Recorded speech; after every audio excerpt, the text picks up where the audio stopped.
Good day, Ms. Jazel Consejo. I am Dan Rachel C. Dalin from BSN English, Section 2. So, introduction.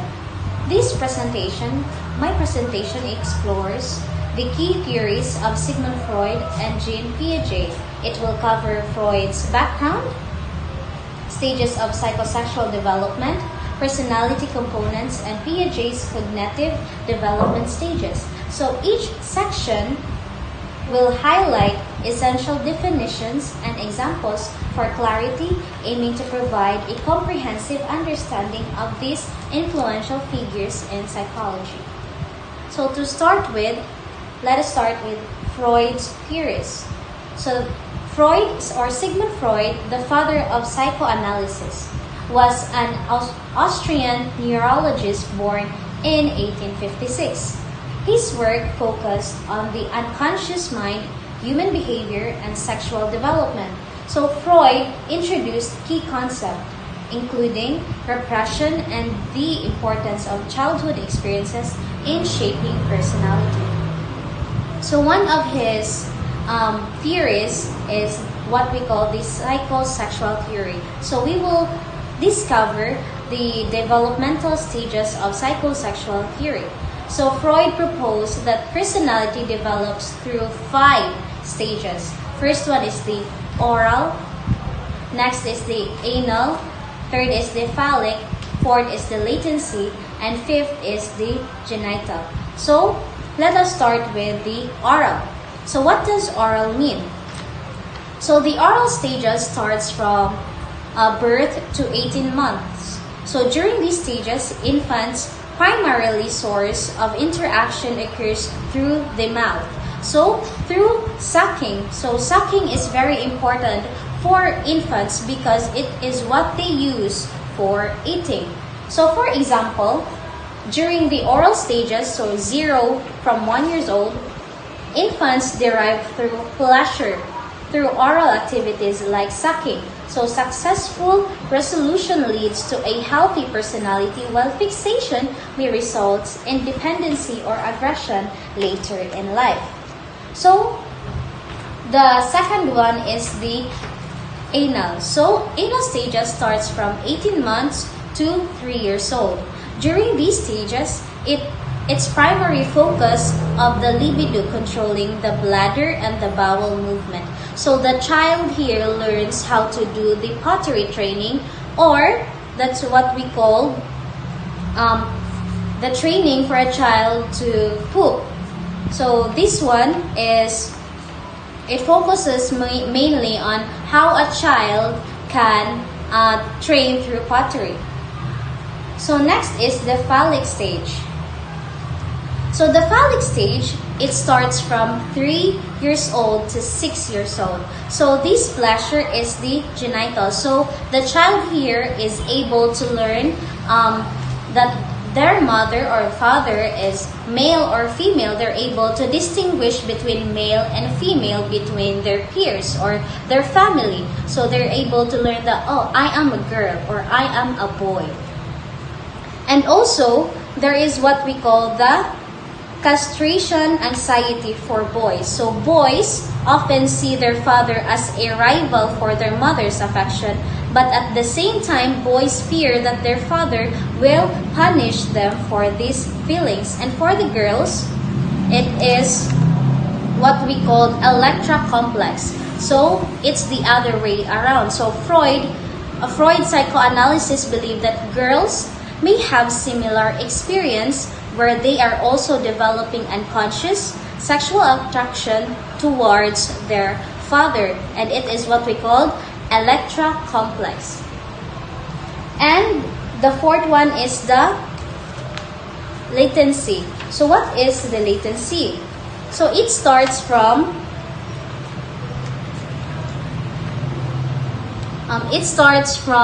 the what we call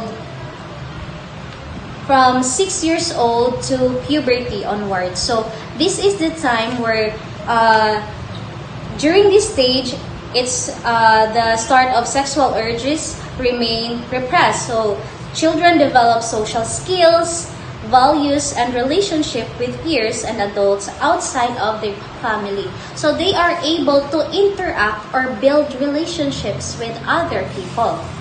And lastly, the genital. So this is what we call the puberty onwards. So from the puberty to their adulthood. So this stage urges once again awaken during these fatal stages. So the individual develops a strong sexual interest in the opposite sex. So the goal of this stage is to establish balance between various life areas. Or so this is where the child develops to learn, or this is where the child develops to learn how a family works.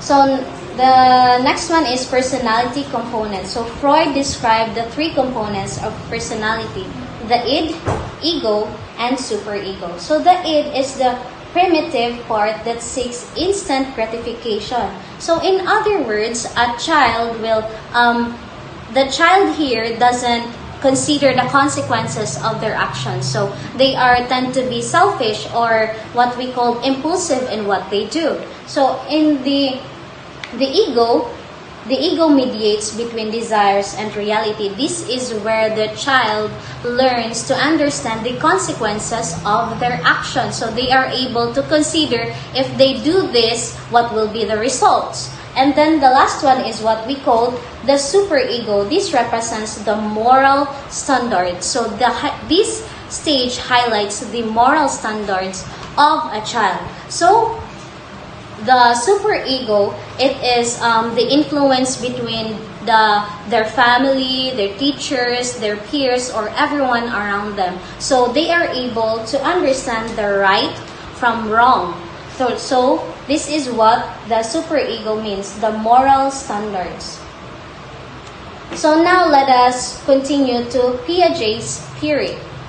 So the background of Piaget. So Jean Piaget is a Swiss psychologist born in 1896. Is renowned for his work in developmental psychology. He focused on how children acquire knowledge and the process of cognitive development. So Piaget emphasized that children are active learners who construct understanding through interaction with their environment, leading to significant insight on learning and intelligence. So Piaget says, Piaget develops several tasks to assess children's cognitive development, so including the conservation task and the object permanence task. For instance, the conservation task has a child's understanding that quantity remains the same despite the changes in shape or appearance. So these tasks reveal how children's thinking evolve through stages. So it demonstrating their logical reasoning capabilities as they grow.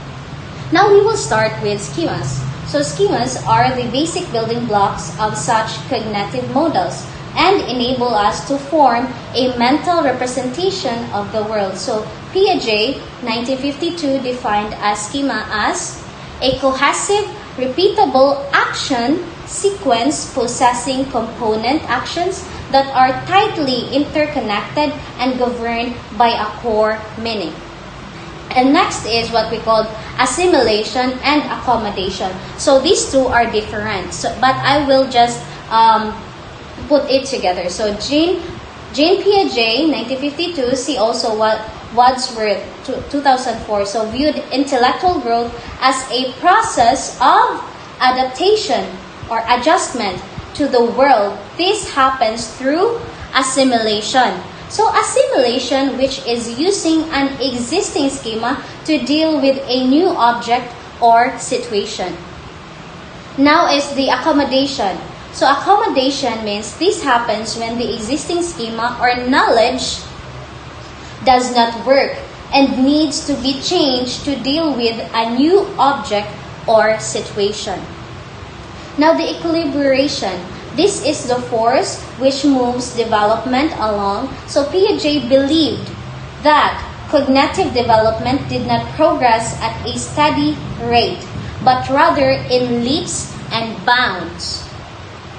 For example of assimilation. So example of assimilation is a 2-year-old child sees a man who is bald on top of his head and has long frizzy hair on the sides. To his father's horror, the toddler shouts, "Clown, clown!" So if the child sees a man with this definition, they would refer it as a clown. Well, the example of accommodation in the clown incident, the boy's father explained to his son that the man was not a clown, and that even though his hair was like a clown, he wasn't wearing a funny costume and wasn't doing silly things to make people laugh. With this new knowledge, the boy was able to change his schemas of clown, and make this idea fit better to a standard concept of a clown. So in these stages, the accommodation, the father corrects what the child is referring to someone. So instead of calling it a clown, the father corrects the child that it is not a clown. So stages of cognitive development. So Piaget identified 4 stages of cognitive development: the sensory motor, the pre-operational, the concrete operational, and formal operational. So let us start with the sensory motor stage. It starts from birth to 2 years old. So the main achievement during this stage is object permanence, knowing that an object still exists even if it is hidden. So it requires the ability to form a mental representation, or what we call the schema of the object. Next is the pre-operational stage. It starts from 2 years old to 7 years old. During this stage, young children are able to think about things symbolically. This is the ability to make one thing, a word, or an object stand for something rather than itself. Thinking it's still ecocentric, and the infant has difficulty taking the viewpoint of others.